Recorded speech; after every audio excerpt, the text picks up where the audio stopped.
ahora tenemos a Pilar Iglesias y a Consuelo García del Cid, que nos van a hablar del Patronato de Protección de la Mujer. Va a empezar Consuelo García del Cid, yo creo que es conocida por todas nosotras, escritora, investigadora y activista, que ha sacado a la luz la realidad de los reformatorios del Patronato de Protección a la Mujer, habiéndolo vivido en primera persona. Autora de diferentes ensayos, biografías, novelas y antologías, destacando Las desterradas hijas de Eva, que es el libro donde Consuelo saca a la luz todo el tema del patronato. Ahora voy a decir una información que cuando ella hable lo vais a entender por qué lo digo. En el 2023 solicita en el Parlamento catalán una comisión de investigación específica sobre el patronato a la mujer y el perdón público de las congregaciones religiosas auspiciadas por la institución. Sí. Adelante, Consuelo. Gracias.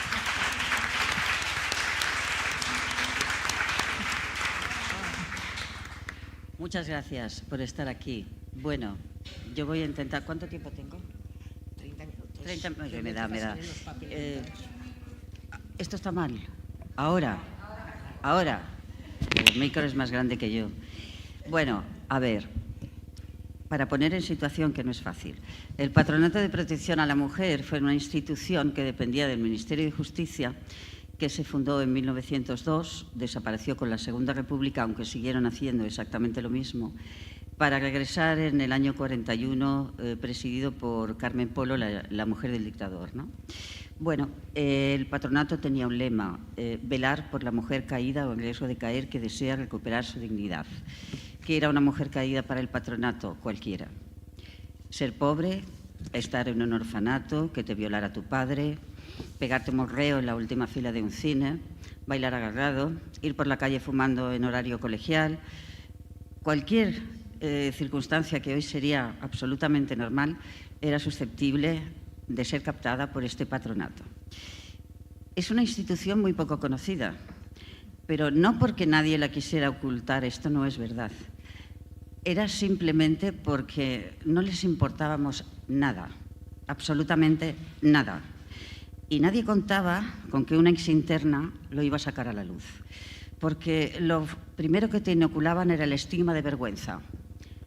Tú estás mal de la cabeza, eres una perdida, tu cabeza no está bien, tienes unas ideas que no van a ninguna parte. Y recuerdo una frase que me gustaría decírsela a esa monja nazi, que me dijo: tus ideas a lo mejor encajan en el año 2000, pero en 1975 no. Hostia, pues estamos en 2025, mire usted, hermanita. Bien, el patronato contaba con una figura que se llamaba las visitadoras o guardianas de la moral. Las visitadoras fueron las precursoras de las asistentas sociales, porque no existía como carrera. Estas guardianas de la moral habían aprobado una oposición convocada por el Ministerio de Justicia para el patronato con dos únicos requisitos: ser afín al régimen franquista y tener una moral intachable. Esto no eran monjas, eran mujeres normales, no desde luego, que se paseaban por lo que llamaban las zonas de conflicto, que era la calle, el centro de las ciudades, piscinas, bailes, bares o cines. En el momento que captaban una menor, porque tenemos que pensar que la mayoría de edad era a los 21 años, no se establece a los 18 hasta el año 78. En el momento que veían una menor que ellas consideraban que estaba en peligro moral, llamaban a la policía. Se las esposaba, se las detenía, no se les leía sus derechos porque no se tenían, y se las llevaban a un lugar llamado COC, Centro de Observación y Clasificación. Esto era como la comisaría encubierta del patronato, porque era un sistema penitenciario oculto para menores. Bien, de 0 a 15 años tutelaba el tribunal tutelar, y de 16 a 25 el Patronato de Protección a la Mujer. En el momento que el patronato tutelaba, la mayoría de edad se extendía hasta los 25 años. Esto significaba que te podían tener encerrada en reformatorios hasta los 25. En este COC, que estaba gestionada por monjas y había uno en cada ciudad, se las tenía en observación una semana y se les hacía un examen ginecológico. La que era virgen constaba como completa en su expediente y la que no lo era como incompleta. Ellos tenían 2 sellos de goma, completa e incompleta. Y esta circunstancia era determinante para que la chica fuera conducida a un reformatorio más o menos severo. Severos eran todos, porque ellos tenían como una línea propia de severidad que no se correspondía con la realidad. Después lo explicaré. Bien. El patronato contaba con una serie de congregaciones religiosas que estaban auspiciadas por él mismo. Las que tenían mayor presencia eran las Oblatas del Santísimo Redentor, las Adoratrices del Santísimo Sacramento, las Trinitarias, la Orden Secular de las Cruzadas Evangélicas y las Monjas de la Caridad, pero de la Caridad hay varias variantes. Fundamentalmente estaban las de la Caridad de San Vicente Paúl. Bueno, estos reformatorios estaban en el centro de las ciudades. La vida en los reformatorios era peor que en una cárcel de mujeres, y lo digo con conocimiento de causa porque una compañera en una de las fugas, porque las fugas eran constantes, se unió a una banda de atracadores de bancos y atracaron un banco. El atraco salió mal. Lo siento bien. Y como ella ya tenía 17 y se consideraba mayoría de edad penal, la llevaron a la cárcel de mujeres de Alcalá de Henares. Estamos hablando de franquismo, quiere decir que la cárcel de Alcalá era horrorosa, pero literalmente horrorosa. Pero yo me quedé muerta cuando me dijo, la cárcel de mujeres era la gloria. Yo estaba allí de maravilla. ¿Por qué? En los reformatorios no podíamos tener amigas. Estábamos distribuidas en una especie de pabellones de 20 en 20 que tenían nombres de santas y nos tenían todo el día trabajando, fregando o rezando. La vigilancia era constante, es decir, te controlaban el rato que tardabas en ducharte, si estabas demasiado rato en el váter, sabías dónde estaba lo que tú estabas haciendo en todo momento. Y también hay que remarcar que dentro de lo que eran las internas existían las 2 Españas, es decir, las que venían de los orfanatos y de pueblos perdidos con un escenario de pobreza extrema, eran chicas muy fáciles de domar, muy fáciles, porque no habían tenido oportunidad de pensar de ninguna manera. Y era la primera vez que estaban en una gran ciudad que no pisaban porque estaban en un reformatorio, ¿no? Entonces, existía una tribu de chivatas, con lo cual no te podías fiar prácticamente de nadie hasta que llevabas un tiempo determinado y ya sabías más o menos dónde estabas, pero esto te costaba bastante, ¿no? Bueno, yo soy de una familia pija, de Barcelona. Mi padre era abogado, murió muy joven. Cuando murió mi padre yo tenía 12 años y mi madre pues era una mujer tremendamente severa. Bueno, yo no estudiaba nada. Me saltaba las clases constantemente y me expulsaron del último colegio privado. Claro, mientras vas a colegios privados y tienes la familia que tienes, tú no te enteras del país donde vives. Pero resulta que como era tan mala estudiante ya no me querían en ningún colegio privado, afortunadamente, y fui a parar a una academia. En la academia empiezo a conocer a gente de todas las clases sociales y ahí se me abre la mente de una forma brutal. La primera manifestación a la que acudí fue el día de la ejecución del catalán Salvador Puig Antich. Empecé a cambiar mi forma de vestir. Claro, es que hombre, era un poco heavy porque yo paso del nido de abeja a ir como una hippie, pero vamos, Sí. No, esto no es nido de abeja, esto son gomas, ¿eh? No, que esto es de mercadillo, ¿eh? No, Pilar, no.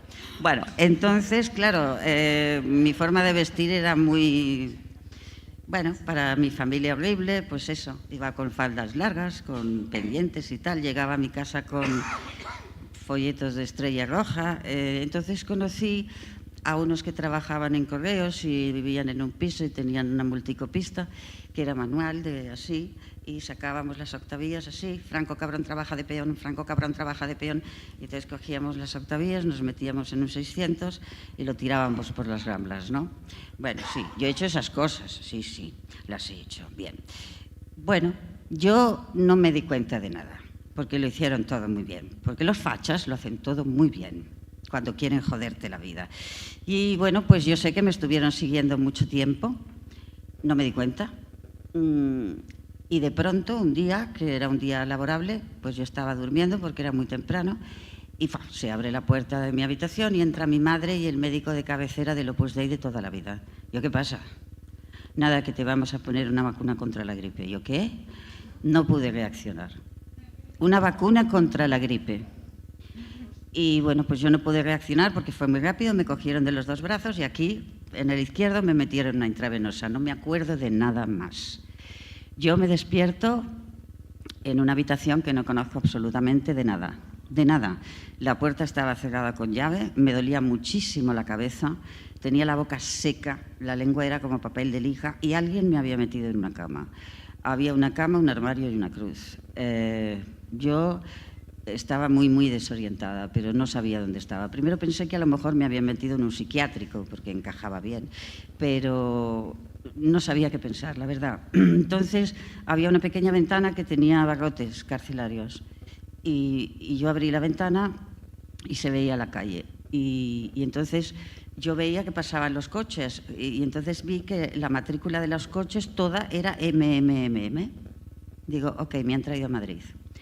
Ahí sí, ahí me desespero, no sé lo que han hecho conmigo. Yo no sé cuántas inyecciones me pusieron porque es imposible. Habían pasado 24 horas y lo sabía porque mi abuela me había regalado el primer reloj de mi vida, que tenía la esfera azul. Y yo miré el reloj y digo, han pasado 24 horas. ¿Cuántas inyecciones me han puesto? Es que es imposible tener a una adolescente completamente dormida 24 horas. O sea, esto es imposible. Bueno, a día de hoy esto sería un delito penal. El médico estaría suspendido del ejercicio de la profesión y mi madre probablemente pues en la cárcel, ¿no? Pero no, en la cárcel estaba yo. Entró una monja, y a los pies de la cama había una maleta de cuadros verdes que era de mi casa. Y yo la abrí y vi que había ropa de todas las estaciones del año. Ahí ya deduje que me habían dejado allí para muchísimo tiempo, ¿no? Entonces entró una monja, me dio la bienvenida y me dijo que estaba en un colegio de formación.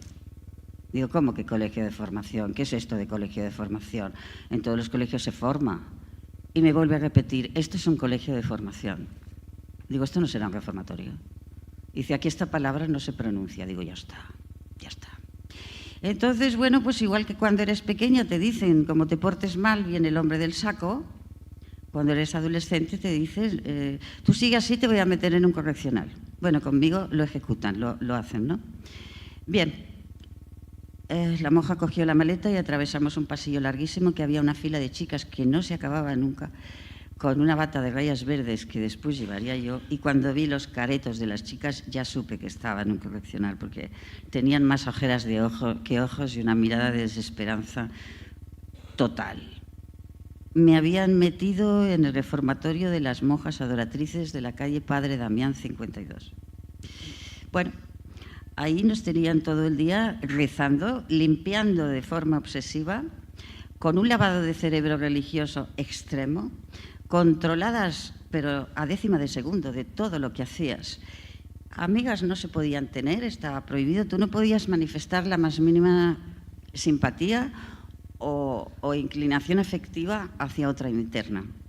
No te podías tocar, pero no podías ni hacer así, o sea, no. Este control lo he entendido después, porque su forma de manejar aquel sistema era completamente nazi, porque al fin y al cabo el patronato era una Gestapo a la española contra las mujeres y la aberración más grande que se ha hecho en este país contra las mujeres. Entonces, yo inicialmente no entendía nada y como estaba prohibido hablar entre nosotras, yo... Cuando se me acercaban al oído, cuando no había una monja, y me decían, tú eres del patronato, y me lo decían muy bajito, yo no tenía ni idea de lo que era el patronato. Entonces yo pensé, oye, a ver si yo no soy del patronato y lo tengo peor. A lo mejor el patronato es una cosa buena y yo estoy aquí peor que ninguna. Bueno, entonces me enteré de que yo no estaba tutelada. Es decir, que mi familia me había entregado allí, con lo cual yo era de pago. Es decir, tu familia te mete ahí y paga el alquiler, ¿no? Vale, pues contra todo pronóstico, las de pago, que éramos muy pocas, éramos las peor tratadas. Era contra las que más se cebaban. ¿Por qué? Porque las monjas decían que nosotras veníamos de familias buenas y que no teníamos perdón de Dios porque nos habíamos torcido. Sí es cierto que la mayoría de las de pago, que éramos muy poquitas, éramos todas más rojas que el clavel reventón. Eso es cierto. Y que veníamos con una ideología política evidente. Eso era una de las cosas peores que podía ser allí, ¿no? Nos vigilaban constantemente, era como imposible rebelarte, pero imposible, porque te inoculaban el miedo, es decir, tú estabas muerta de miedo porque te amenazaban constantemente con que ibas a ir a otro peor si hacías algo, ¿no? Entonces la escala final que ellas decían era San Fernando de Henares, Villalba y Baeza, pero tú no lo sabías porque de esos centros ninguna volvía. En cualquier momento venía la monja, ya fuera de noche o de día, daba 3 palmadas y decía, tú, prepara tu maleta, traslado. Que esto era exactamente igual que en las cárceles, con lo de la famosa conducción, ¿no? Era lo mismo. Bueno, las fugas eran constantes. No había semana que no se escapara 1, 2, 3 o a veces 3, 4. Era difícil escaparse, pero se fugaban muchas. Claro, durante las fugas es cuando el patronato ya tenía el perfil ansiado, es decir, ninguna de las que estábamos allí había cometido ningún delito. Nada, pero ninguno. Los delitos se cometían durante las fugas. ¿Qué pasaba?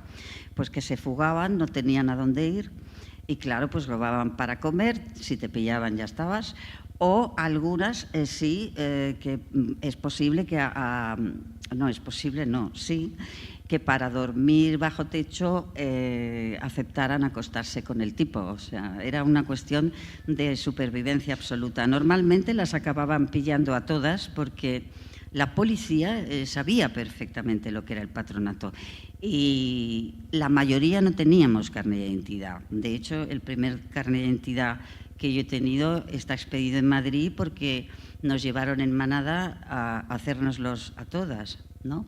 Bueno, por allí pasó de todo, es decir, no solamente eran las que venían de los orfanatos, estas ya venían maltratadas físicamente en las oblatas del Redentor, tenían en Carabanchel, en el mismo edificio, orfanato y reformatorio.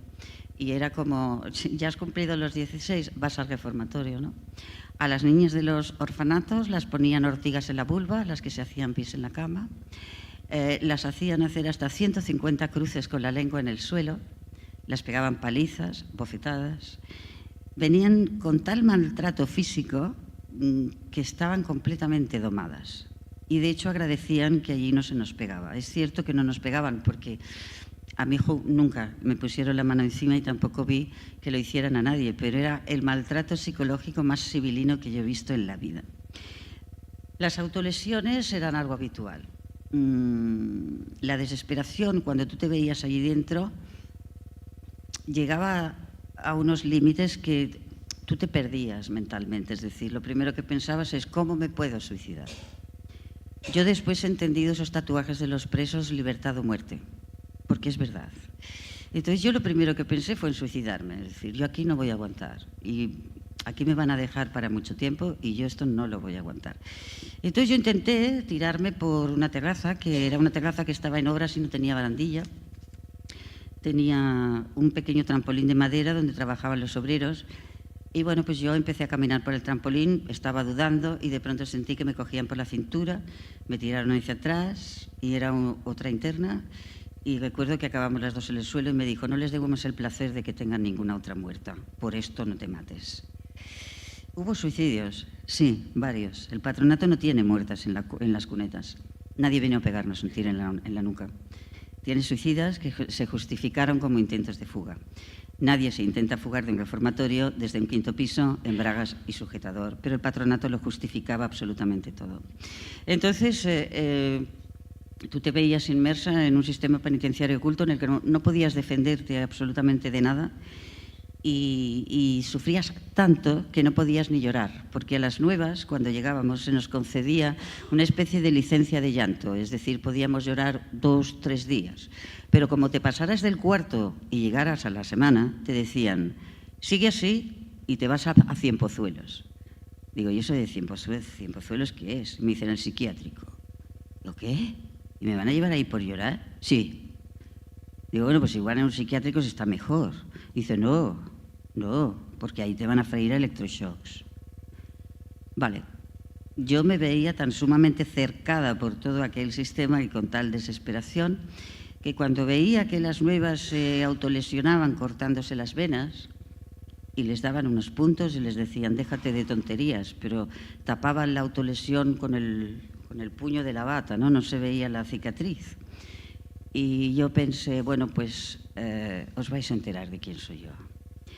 Y ese fue mi primer acto de rebelión, que fue inicialmente contra mí misma, claro, porque yo lo que hice fue que me metí en los lavabos y empecé a golpearme estos 2 huesos de los pómulos de una forma salvaje, sabiendo que al día siguiente mi cara iba a ser la de un gato siamés y esa autolesión no la iban a poder ocultar. 10 minutos, uy. Bueno, vale, a lo que voy. ¿Te queda todavía? Sí. Bien, ahí llegaban muchas chicas así, se tapaban el pecho. Y llegaban llorando, bueno, llorando todas, y entonces yo pregunté, ¿por qué os tapáis el pecho? Porque venimos de Peñagrande, hemos tenido un hijo y nos lo han robado. Venían del reformatorio de embarazadas, que estaba aquí en Madrid y que ahora es el Instituto Newton. En ese lugar, Peñagrande, que estaba gestionado por las cruzadas evangélicas, la orden secular, que ya eran famosas por sus malos tratos en las cárceles de mujeres. De hecho, hubo una manifestación de familiares de presas en los años 70 y consiguieron echarlas. Las echaron y los llevaron a los reformatorios. Eran especialmente crueles. Llegaban y decía, tú eres una golfa, eres una puta, has desgraciado tu vida. Y si de verdad no eres egoísta y quieres a tu hijo, firma aquí, porque nosotros tenemos una serie de familias buenísimas que le van a dar a tu hijo una vida que tú nunca le podrás dar. Las tenían trabajando todo el santo día, cargando sacas de correos en camiones y parían allí mismo como verdaderos animales, pero es que parían en manos de comadronas y ayudadas por internas. Los impresos del registro civil llegaban en blanco, con lo cual se colocaba directamente el nombre de los padres adoptivos y ahora en las búsquedas es muy difícil seguir el rastro biológico, ¿no? Bien, todas estas monjas se montaron una industria en sus talleres de trabajo. Confección, punto, muñequería, bordado, yo he bordado capotes de torero, trajes de torero, de todo. Pero bueno, Belén Cillero me ha traído una cosa que yo creí que nunca más la volvería a ver. Ha encontrado en una página de coleccionista los muñecos que hacíamos. Estos muñecos eran diseño de las monjas. Hacíamos una media de 1000 y pico muñecos al día, como este, los payasitos. Estos payasos, el cuerpo va lleno de caramelos y dentro de este cuerpo poníamos notas porque hacíamos todo el proceso.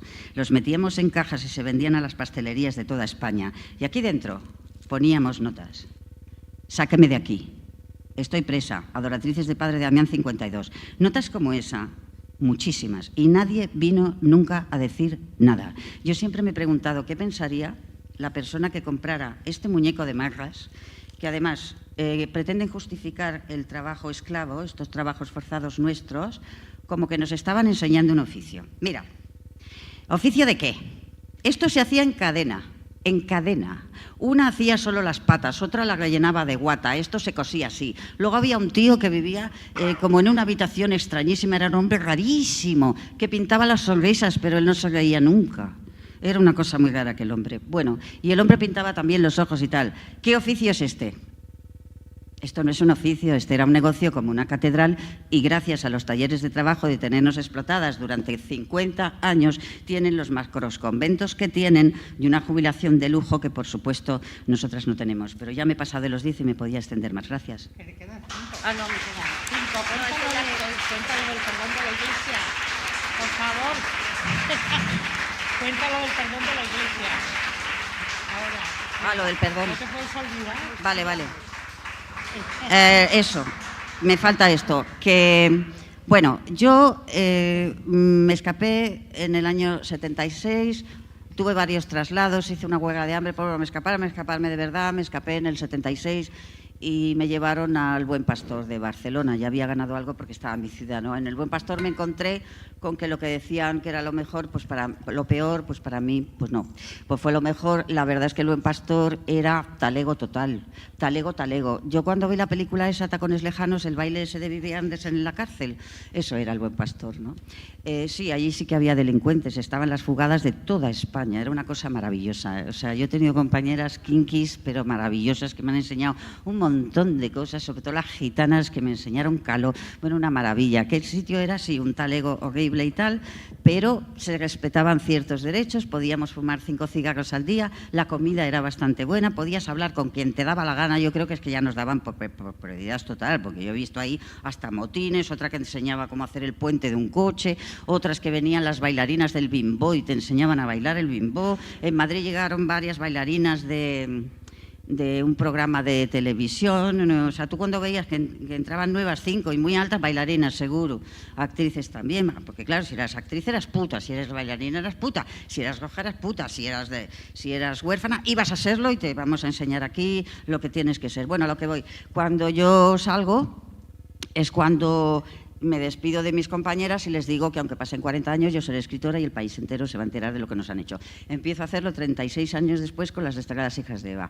Llevo 15 años con este tema. Bien, entonces, como yo tengo alertas de Google creadas de todo, porque estoy al loro del patronato de todo lo que pasa, porque lo llevo inyectado en vena, pues hace un año me saltó una película, que si todas las puertas se cierran. Entonces veo el tráiler y veo que es, vamos, una película sobre las oblatas del Redentor, donde va la monja buenísimas y tal. Digo, sí, ahora verás. Y entonces doy con el director, Antonio Cuadri. Digo, muy bien, señor Cuadri. Y como yo ya tengo preparado un email tipo con documentación, esto no es así, eso, se lo mando. Y oye, me contesta a los 5 minutos y me dice, dame tu teléfono, por favor. Muy bien, le doy el teléfono. ¿Qué está diciendo? Y le digo, lo que es. No, ya lo veo, porque yo le mandé documentación, no solo enlaces de prensa, documentación. Pero oiga, digo, pero está contrastado. Pero yo, ¿cómo voy a contrastar a una congregación? Bueno, pues se contrasta. Bueno, se portó muy bien. Y entonces me dijo, yo tengo que hacer algo por vosotras. Digo, vale, pues tú dirás. Yo te voy a conseguir una reunión con la Superiora General de Europa de las Oblatas del Redentor. Ah, muy bien. Entonces la superiora quería que yo fuera al convento. Yo a un convento no voy. Entonces la cité en una cafetería y tal. Y bueno, pues yo me encontré con una mujer de unos 50 años que... ¿Se está grabando? ¿Esto se graba? Ah, no lo puedo decir entonces. Bueno, estaba bastante azorada. Me dijo que había oído campanas del patronato. Se quedó horrorizada y entonces me dijo que iba a conseguir una reunión con la Confer de Religiosos. Y digo, ¿y la Confer de Religiosos qué es? Y me dice, pues una entidad eclesiástica muy importante en España que engloba la mayoría de las congregaciones, 490 y pico congregaciones. Ah, pues muy bien.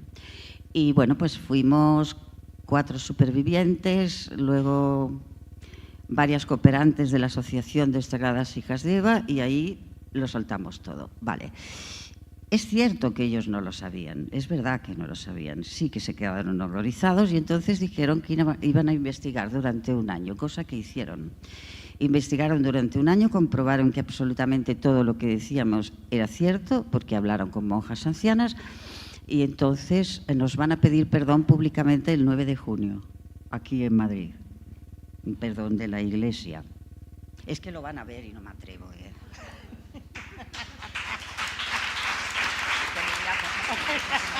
Pero quería que lo dijera.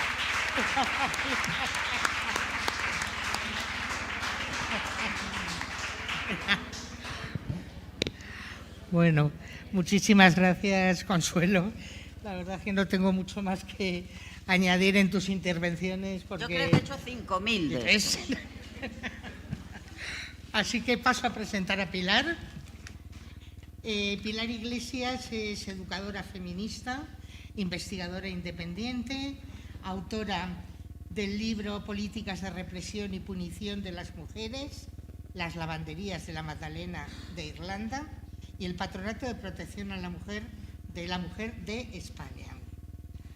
Perteneciente al grupo de apoyo a las represaliadas por el Patronato de Protección a la Mujer. Adelante, Pilar, muchas gracias. Muchas gracias por haber montado esta jornada y habernos invitado. Y bueno, me toca poner otra pieza en este puzzle del terror que estamos construyendo desde la primera intervención de Celia. No era la primera vez que la escuchaba, pero me seguía trasladando a esa sala 20, que yo sí sé, conozco ese espacio, ese hospital de pobres, donde precisamente habían nacido muchas de las chicas cuyos expedientes por estar internas en el patronato en los años 60, he trabajado con ellos en el Archivo Histórico Provincial de Málaga. Bueno, yo traigo esta presentación. Tenéis ahí a vuestra disposición mi página de Academia Edu y mi correo electrónico. La voy a enviar esta noche o mañana por la mañana. Os la voy a enviar porque tiene enlaces y tal que os pueden ser de utilidad, y muchas diapositivas las pasaré rápido, que simplemente sistematizan muchas de las cosas que ya he ido diciendo Consuelo. Así que seguimos tejiendo este mosaico, esta colcha de retazos que es del terror, pero que intentamos que sea de la justicia y de la reivindicación. Y yo desde donde hablo, mira, yo tuve todas las papeletas para haber ido al patronato, pero como era una lotería no me tocó. O sea, me quedé embarazada estando soltera, fui también a actos clandestinos, pero no me tocó, no sé por qué, casi me da cosa, ¿no? O sea, porque digo, no les debí parecer interesante, ¿no? Pero las papeletas las tenía. Bueno, pues me he involucrado en esto desde un compromiso político feminista, y evidentemente todo lo que hago sí está desde un posicionamiento también de conocimiento feminista. Intento analizar todo esto desde categorías acuñadas desde el pensamiento feminista. Y hay tres que quiero insistir. Creo que hay que encuadrarlo, sí, en la memoria histórica de la represión franquista y de la represión específica de las mujeres, pero no solo, porque esto está dentro de una memoria histórica de esas instituciones de represión de las mujeres que tienen siglos de antigüedad, y en algún momento haré alguna referencia. Estamos en un marco, por tanto, que sobrepasa en el tiempo y en el espacio el marco del franquismo. Mi trabajo va siempre en un enfoque comparativo, a lo mejor porque me da por ahí, un enfoque comparativo con otros países. Me es sumamente importante el papel de la sociedad civil. Hoy somos aquí sociedad civil. El acto del día 9 no se estaría realizando sin la sociedad civil. Y me importa fundamentalmente los procesos de justicia reparativa, los procesos de verdad, justicia, reparación y garantías de no repetición. Y por eso haré referencia a uno de los países, bueno, pues que son un poco mi modelo. Si nos vamos a esa idea de la represión de las mujeres en la dictadura franquista, he querido traer 4 libros muy recientes que trabajan ese tema, y es bastante interesante que se esté publicando. Por ejemplo, el de control social tiene un capítulo mío que, bueno, está colgado en Academia Edu, muchas lo tenéis ya distribuido hace tiempo, sobre el patronato posterior al libro. Es del 24, el que está al lado también del 24 y el último en el 25. Entonces, esto está demostrando como un interés muy cercano a seguir hablando sobre esa represión, que no es únicamente la represión en las cárceles franquistas, en la que sí otras compañeras, y voy a recordar aquí, pues desde luego a Encarnación Barranquero, o a Prieto Borrego, a Lucía Prieto Borrego, o a Lola Ramos, a compañeras, son las que más conozco de la UMA, o a otras que conocéis mucho, como Irene Abad, etcétera. Pero que ahora mismo se sigue publicando y analizando diversos aspectos. Es un recordatorio que la gente que estáis aquí sabéis de esto mucho más que yo, pero por la cantidad de motivos que las mujeres podían ser represaliadas en el marco del franquismo, desde delitos comunes y motivos políticos igual que los hombres, pero luego esa represión por parentesco, Barranquero lo ha trabajado muy bien, en que eran mayoría las mujeres que eran represaliadas por ese parentesco, con hombres represaliados. Siempre con ese componente de la represión sexuada, en palabras de Irene Abad, esas violaciones, esas humillaciones específicas contra las mujeres.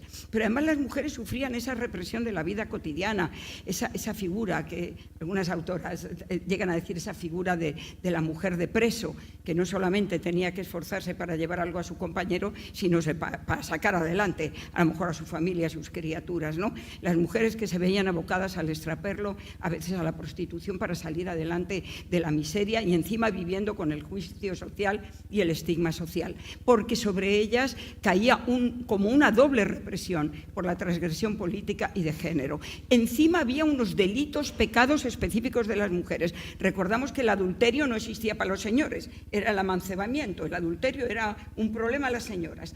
O la prostitución con las prisiones especiales, que las veremos luego un momentito, o el aborto. Y toda una arquitectura legal que veremos un momento que limita los derechos de las mujeres y los avances que había habido en la Segunda República. Hay, por tanto, una represión generalizada sobre las mujeres en todos los aspectos de la vida para ajustarse a ese modelo de la mujer según el nacionalcatolicismo. Y dentro de todo este panorama vienen instituciones de represión específica como el Patronato de Protección a la Mujer. Claro, la represión legislativa no me voy a parar, pero fijaros qué pronto le importa al franquismo crear toda una estructura que si recorta derechos de toda la ciudadanía, muy especialmente de los hombres. Y he recogido aquí desde el Fuero del Trabajo en el 38 a la reforma del Código Penal del 44. Y van ahí cayendo a la yugular de las mujeres una serie de leyes que van a tener unos impactos terribles en la vida de las mujeres. Por ejemplo, de mujeres que se habían casado con hombres divorciados y que lo menos malo que les podía pasar era terminar en los años 40, la obra de Prieto Borrego trabaja bastante esa década, en el Patronato de Protección a la Mujer, o seguramente en las cárceles, o ser desterradas de sus territorios. Bueno, yo me quiero pegar un salto más para atrás. Me encanta esto de formación de profe de secundaria, de ir dando saltos a un lugar y otro. Porque esta construcción de desprecio absoluto de las mujeres, que vamos a verla muy clara en el franquismo, tiene una construcción que es anterior, no fue original tampoco el franquismo en su conceptualización, había heredado mucho. Y entonces me voy a esta construcción misógina de la visión de las mujeres que viene desde el pensamiento filosófico, científico, grecorromano, que va a continuar a lo largo de la Edad Media. Todos esos escritos de los doctores medievales sobre los peligros de la menstruación, la Ilustración no lo apaña mucho, porque Rousseau sigue diciendo que Sofía al servicio de Emilio, y no fuimos ciudadanas con la Ilustración, no nos equivoquemos.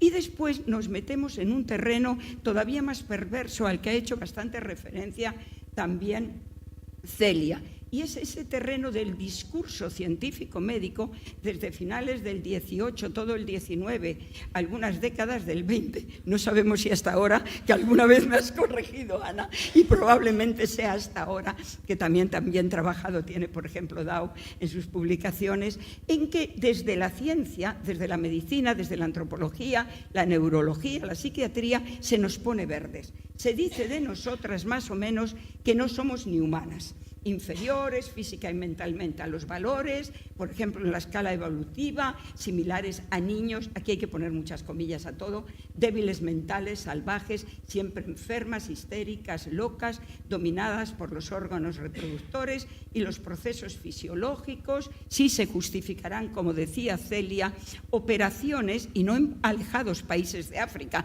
sino, por ejemplo, en una clínica muy prestigiosa de Londres, clitoridectomía, que me he liado al leerlo, y la extracción de ovarios sanos que se practicaba en Inglaterra y en Estados Unidos. Y además en los congresos presumían de ello los doctores. De la sexualidad de las mujeres se dice que somos asexuales, frígidas o todo lo contrario, es decir, cualquier muestra de deseo sexual o de agencia sexual se nos va a denominar ninfómanas, se va a hablar de la locura moral, de la incapacidad mental, de la inmoralidad de las mujeres. El único destino de las mujeres es, desde la frigidez, ser madres dentro del matrimonio, que es una cosa bastante desestabilizadora e insana, ¿no? Bien, claro, todo esto plasma en la construcción de la mujer en el nacionalcatolicismo, aquello que bebíamos en la adolescencia, ¿verdad, Paloma?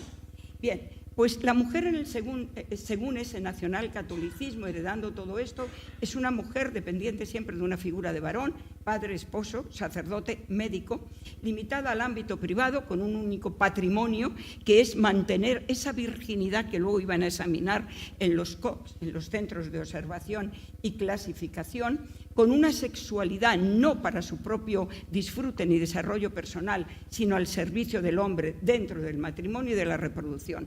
Por tanto, se ensalza la imagen de la esposa y madre sacrificada. Pero voy a hacer un inciso, esto que lo tenemos clarísimo del franquismo, cuando hago una referencia a Irlanda, en el Estado Libre irlandés, era exactamente lo mismo y está perfectamente documentado.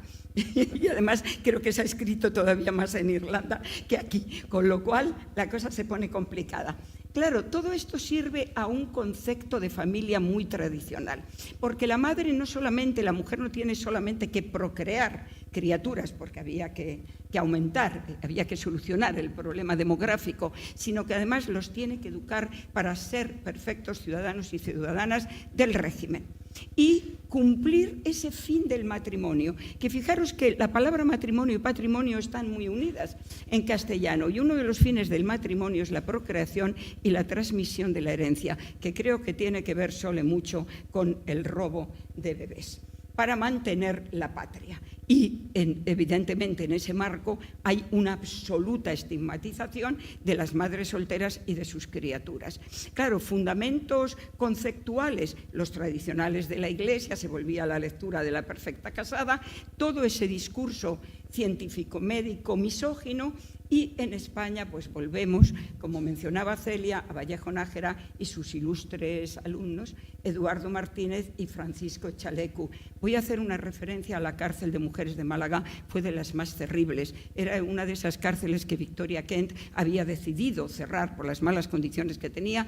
De hecho, se abrió otra, con la que ahora intenta especular el alcalde de Málaga hace tiempo. En vez de un centro de la memoria, está muy céntrica en Málaga, lo que quiere es convertirla en una universidad privada, pero aquel lugar indigno para continuar siendo cárcel se convirtió en la cárcel de mujeres. Era una de las cárceles de mujeres más terribles.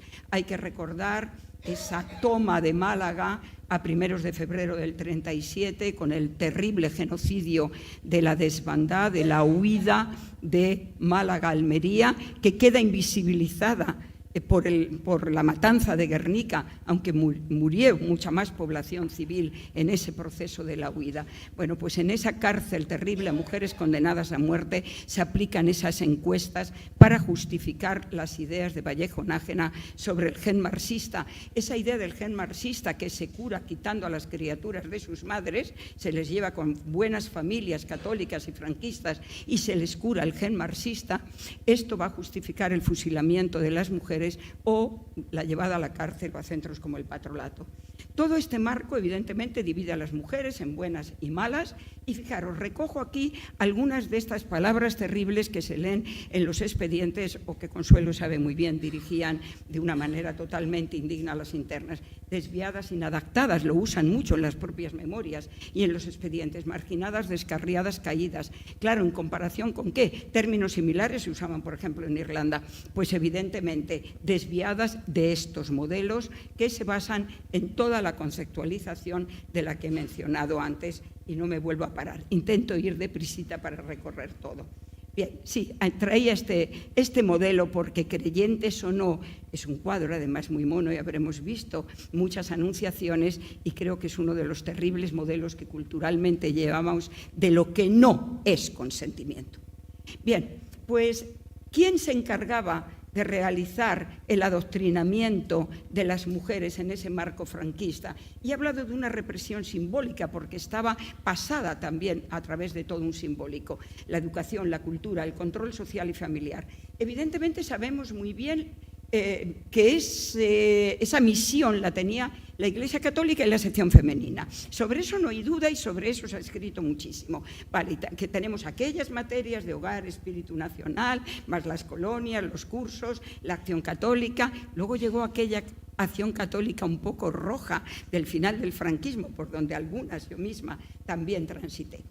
y todas las revistas, publicaciones de sección femenina, los consultorios femeninos, en la radio, en revistas, el cine, las novelas, los seriales radiofónicos, la copla y todo ese control social y familiar que estaba presente. Y la familia tenía también como ese deber.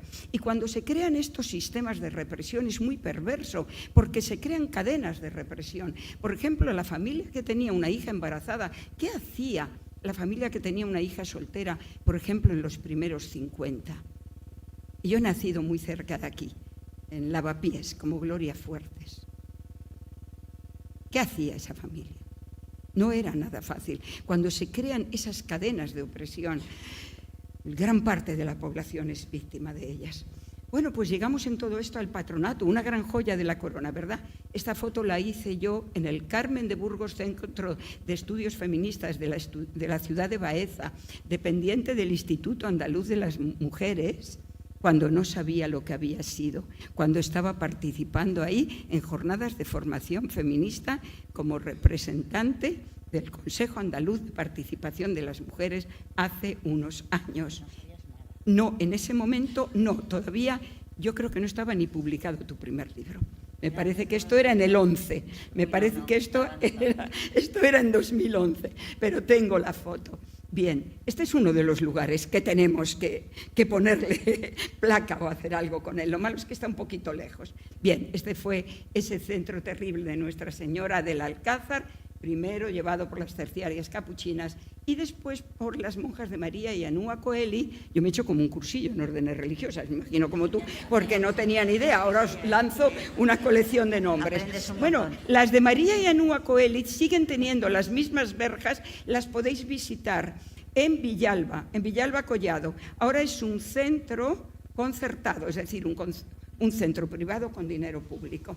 Bien, pero para hablar del patronato yo me quiero dar otro salto, porque el patronato pertenece a una colección de instituciones de represión que han tenido diferentes nombres según los países. Estoy en ello, Ana, en el capítulo de los otros países.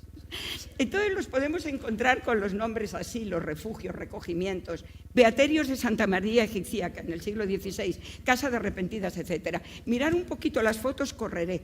Mirar las fotos porque he mezclado de Irlanda y de España y veis cómo hay elementos de encierro y elementos religiosos. Bien, dentro de este marco, todas estas son instituciones que tienen unas características que ya he descrito desde la experiencia Consuelo, que son estas instituciones para detención, encierro, aislamiento, incomunicación, castigo de mujeres. Sí, mujeres, yo he puesto ahí lo de entre 16 y 23, pero luego vemos cómo se rompían esos límites, que eran encerradas sin juicio, sin sentencia y por situaciones, en algunos casos por haber sido violadas por padres, padrastros, recordemos a Morín, por ejemplo, ¿no? o sacerdotes, María, que acaba de dar su testimonio, o empleadores. No existía nada similar para los hombres. Eran consideradas penitentes, pecadoras, sometidas al trabajo forzado, bajo la apariencia de talleres y de formaciones. Y esto se seguía un modelo, luego volveré a lo de la pedagogía correccional. No era una casualidad, era sistémico y sistemático porque era un modelo. Y en los casos de embarazo, de violencia sexual, las encerradas eran ellas y prácticamente no caía, salvo algún caso, por ejemplo, de violación por parte del padre, que he trabajado con algún expediente en que el padre había ido a la cárcel, luego salió por un indulto franquista, pero el castigo caía sobre las mujeres. Por tanto, todo esto representaba en todas estas instituciones una violación sistemática de derechos humanos de las mujeres. Ojalá alguien pregunte después por la exposición, ¿verdad, Consuelo? Vale, a mí me importa mucho mirar a qué sistemas de poder hay detrás de estas instituciones en uno y otro país. Evidentemente hay un sistema patriarcal que creo que es el sistema de dominación que se extiende más en el tiempo y en el espacio. Y siempre se combina en un país y en otro el poder del Estado en alianza con un poder religioso. Tanto en Irlanda y en España es sobre todo la Iglesia Católica, en Irlanda había centros con Iglesia Anglicana, pero si pensáramos en otros lugares del mundo hay esa alianza brutal entre poder político y poder religioso. Y se crea una nacionalidad, una idea de identidad nacional. Aquí tenía nombre, nacional-catolicismo.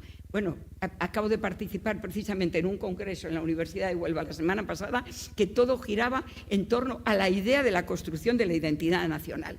Porque Es muy importante en Irlanda, claro, después de haber luchado contra un poder colonialista de siglos también, que era Gran Bretaña, ¿no? Pero es en esa idea de la identidad nacional. Una pieza clave es la moral sexual, y mira tú por dónde nos cae a las señoras. Y ya aviso algo que sabéis todo el mundo: cuando hay esas alianzas entre poder político y poder religioso, y con bastante poquito de democracia, casi siempre la moneda de cambio, casi siempre las que llevamos la peor parte somos las mujeres, y una parte de la sociedad se aprovecha del asunto y es cómplice. Evidentemente, esto es la representación máxima de la política sexual patriarcal. Antecedentes históricos, sí, sobre todo en España podemos pensar a partir del siglo XVI, voy a pasar toda la diapositiva, donde se empiezan a crear a finales del XVI las casas de recogidas. La gente de Granada se sabe muy bien la calle de las Recogidas, porque allí estaba uno de los beaterios de Santa María Egipcíaca. Esta buena señora un poco fea que está aquí, que es Sor Magdalena de San Jerónimo, es el único cuadro que he encontrado de ella, es horroroso.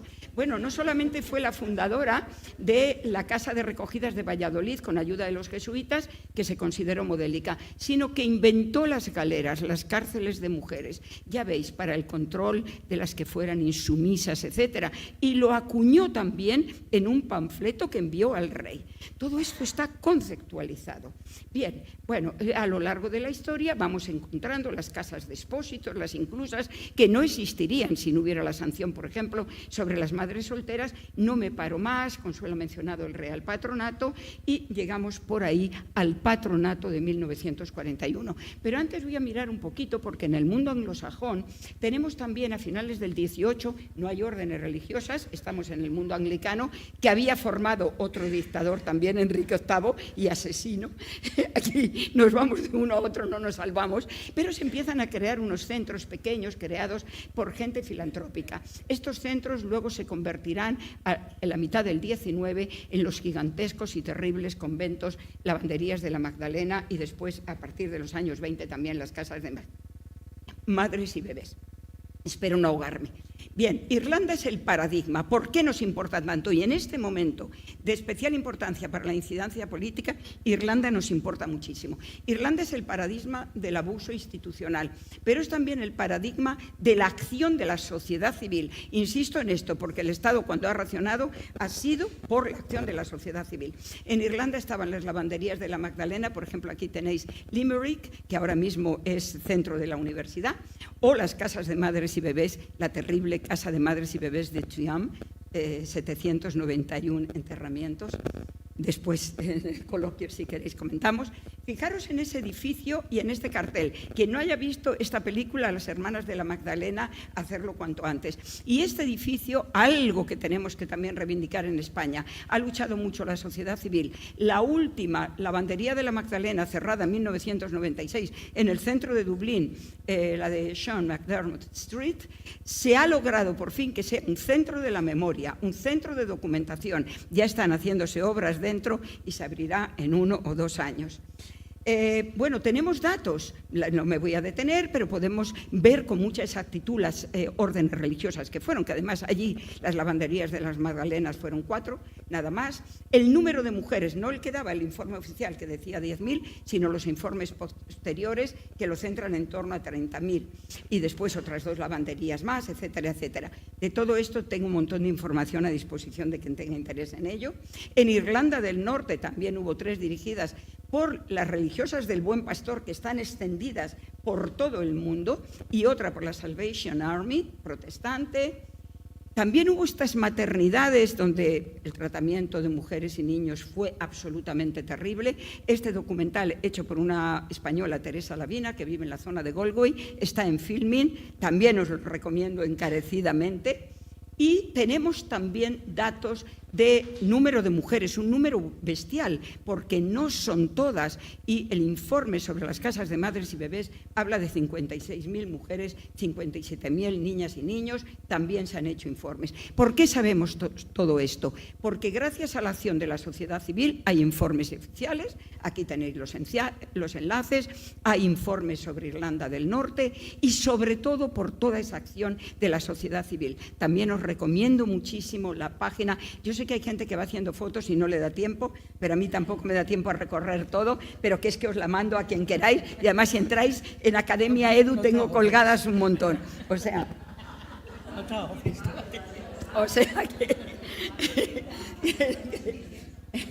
que por eso, que no. Entonces, fijaros, esta organización absolutamente voluntaria, no lucrativa, porque aquí las personas que participan, tanto supervivientes como investigadoras, la semana pasada he tenido la enorme ilusión de conocer a una de ellas, a la que venía leyendo hace años, Catherine O'Donnell, de una de las universidades de Dublín. Esto lo hacen como un trabajo voluntario, como un trabajo militante, como nosotros, ¿vale? Pues esta asociación tiene un fondo documental impresionante si entráis ahí. De hecho, toda la parte sobre Irlanda del libro que publiqué en 2021 la pude hacer en pleno confinamiento gracias a su página. Se la debo a Justice for Magdalens, en pleno confinamiento. Bien, y más asociaciones. Se han hecho diferentes informes, proyectos de recogida de testimonios. Hoy mismo me he encontrado que en la Universidad de Limerick han puesto en marcha otra recogida de testimonios respecto a supervivientes, niñas y niños que nacieron en Chiam. Es continuo el trabajo. Pongo siempre ese enlace, por ejemplo, a un proyecto que se empezó el año pasado entre 3 universidades de la República y de Irlanda del Norte. Creo que son modelos muy importantes de acciones. Y mirad, algunas de las cosas que han conseguido, porque las comisiones de investigación y los informes resultantes oficiales, puestos en marcha por el Gobierno de la República de Irlanda, tienen defectos. Los esquemas de reparación tienen fallos y defectos, la aplicación también, y sabemos que tienen defectos por cómo sigue habiendo estudios, análisis críticos continuos, pero se van logrando cosas como ese centro de la memoria o este acuerdo de 15 de octubre de 2024 en que el gobierno irlandés ya ha decidido que obliga por ley que se abran archivos, con lo cual todas las miradas que nos dirigimos, porque es aquellas cosas por las que estamos trabajando también aquí, ¿no? Pero todo esto gracias a esa permanente crítica y revisión de los informes, los esquemas de reparación, etcétera. Siempre me gusta recordar este acto de escucha y reparación de Dublín en junio de 2018, dando a la gente la bienvenida. O estos monumentos que están en la calle, la placa es muy pequeñita, pero está ahí en un parque muy céntrico, si conocéis Dublín, en St. Stephen's Green, lo puso en 1996 Mary Robinson, después de empezar en 1993 el primer movimiento de acción ciudadana. O este precioso monumento de la mujer que se desvela, que quita el velo del silencio y de la opresión en la ciudad de Galway. Y he puesto esa placa con un poema de Patricia Burke, porque Patricia Burke era monja de una de las órdenes religiosas. La mandaron, ella estaba en un convento en que no había lavandería de la Magdalena, la mandaron a uno donde la había y cuando vio el terror que era, se salió de monja y empezó a escribir 2 obras de teatro impresionantes y ya se convirtió en una luchadora contra esta violencia hasta su muerte. Bueno, en este mosaico intento representar un poco, cada vez lo lleno más, todas esas acciones. Vamos avanzando cada vez más en un mosaico similar y aquí estamos tejiendo el mosaico de España. El patronato. Luego haré una crítica de esta foto, si hay lugar en el... bien, del patronato no me voy a parar en nada, aquí tenéis los datos. He metido también lo de las prisiones especiales, que está trabajando también Laura Bolaños, porque creo que es interesante tener noticia de ello, pero no me paro en esos datos, que algunos ya los ha recorrido Consuelo. Pero he querido dejar esta diapositiva para recordar cómo en la Junta Nacional y en las juntas provinciales, que estaba cada una presidida por el gobernador civil, estaban representantes de todas las fuerzas vivas del régimen. Por tanto, en España sí podemos volver a la idea inicial de que dependía del Ministerio de Justicia, estaba encuadrado en ese marco franquista y, por tanto, hay una responsabilidad absoluta del Estado como reparación de memoria histórica, de memoria democrática, en atender el tema del patronato de protección a la mujer. Aquí esto lo incluyo simplemente con los enlaces a todos los boletines donde salieron el traspaso de competencias. Fijaros que se empiezan a hacer del 81 al 86. Siempre damos esa fecha de que estuvo en vigor hasta el 1 de agosto de 1985, porque hay un Real Decreto que en función de la Ley de Presupuestos dice esto se acabó. Pero, y además aquí hay un campo de investigación tremendo porque está bastante oscuro qué pasó en cada comunidad autónoma en el traspaso de competencias. No me paro en la finalidad, pero siempre me gusta mirar este punto 2 del artículo 1 de la Ley del 52, porque esa ley es que había una estructura legal importantísima sujetando el patronato. Y fijaros que aquí tenía competencias para vigilar las publicaciones que se considerasen que hiciesen publicidad abortiva o de contracepción. Es decir, por eso decimos que era la institución con mayor poder para controlar la sexualidad de las mujeres. Bueno, los distintos centros, de nuevo Peña Grande, la maternidad de los horrores. Aquí os he puesto una colección de nombres de órdenes religiosas que eran más, pero vamos, eran muchísimas. Y no podemos tener ni siquiera todavía todos los centros ni dar un número de mujeres, porque nos falta aún documentación para poder llegar a decir tenemos un mapa completo de esos más de 40 años de todos los centros que fueron colaboradores o auxiliares. Yo calculo, por los cálculos de otras compañeras y tal, que seguramente tenemos que hablar de más de 50.000 mujeres. Pero esto es una apreciación y procuramos, no sé, ser muy respetuosas con la documentación. El patronato, exactamente igual que pasaba en Irlanda, formaba parte de un entramado de entidades para la represión de las personas. Esto, en palabras de uno de los investigadores de Irlanda, James Smith, él lo llama la arquitectura de la contención. Y en la última pieza de esa arquitectura de la contención podían ser los manicomios, con términos de la época, el de Arévalo en Ávila, Cienpozuelos en Madrid, donde iban las chicas consideradas lesbianas, aunque fuera simplemente por buscar amistad con otra compañera, ¿no?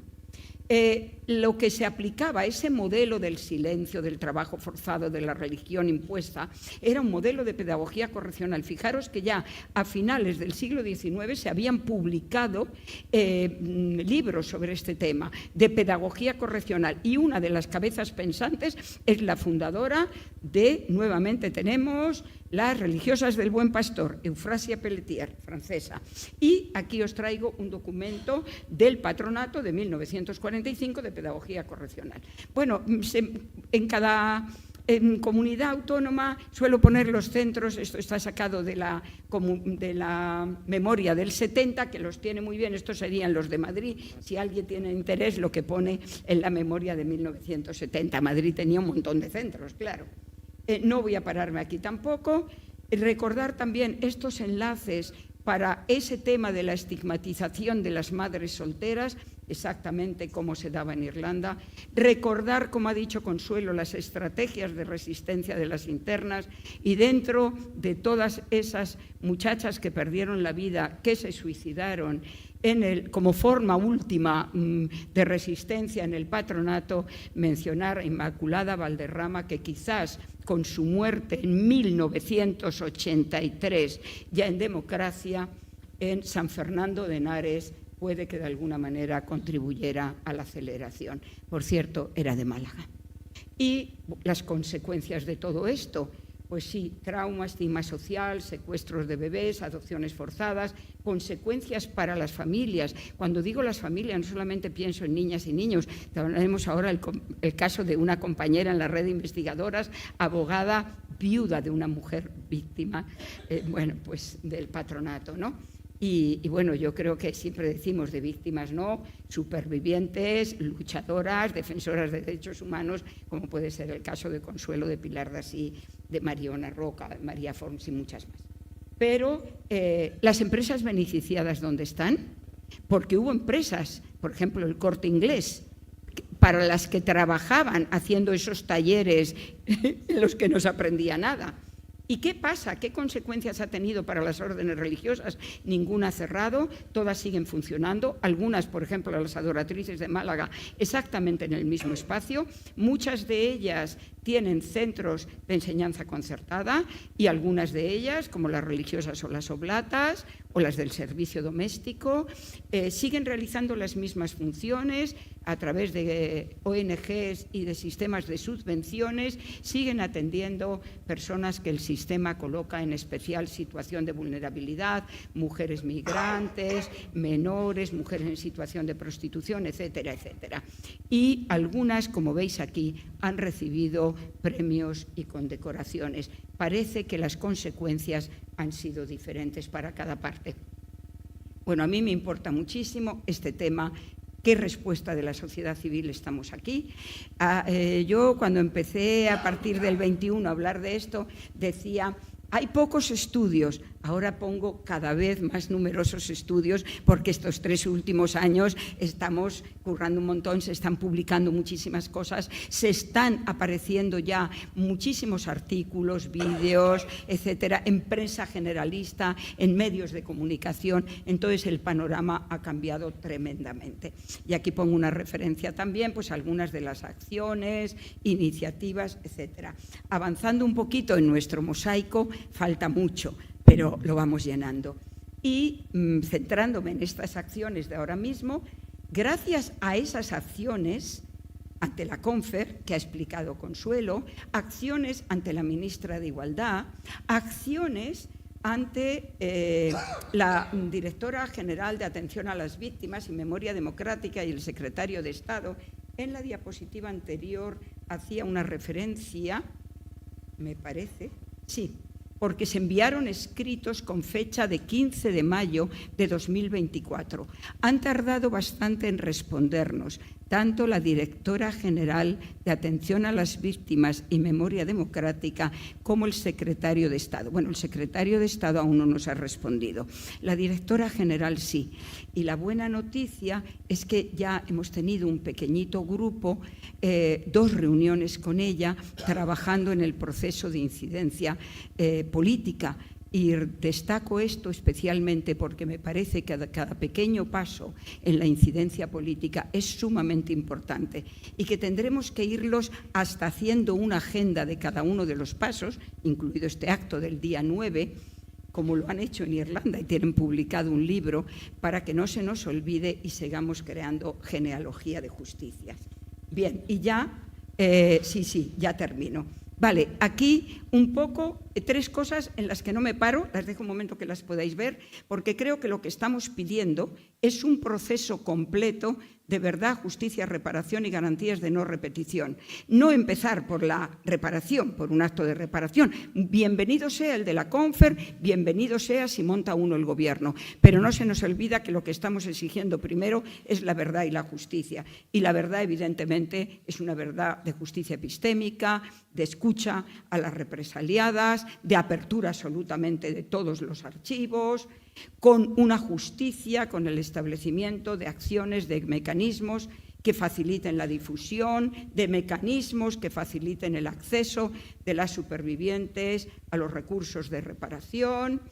Reparación que tiene que tener no solamente actos públicos que sean muy bonitos, que están muy bien, sino que tienen que tener puesta en marcha de auténticos proyectos de escucha, recogida de testimonios, conservación de espacio como lugares de la memoria, creación de centros de la memoria, bancos de ADN para identificación de niños, niñas robados, secuestrados y toda posible compensación económica, atención psicomédica, todo aquello y, evidentemente, las que tienen que tener la palabra fundamentalmente son las supervivientes y las garantías de no repetición. Dejo aquí, esta presentación incluye enlaces y bibliografía para quien quiera seguir complicándose la vida. Muchas gracias y disculpad.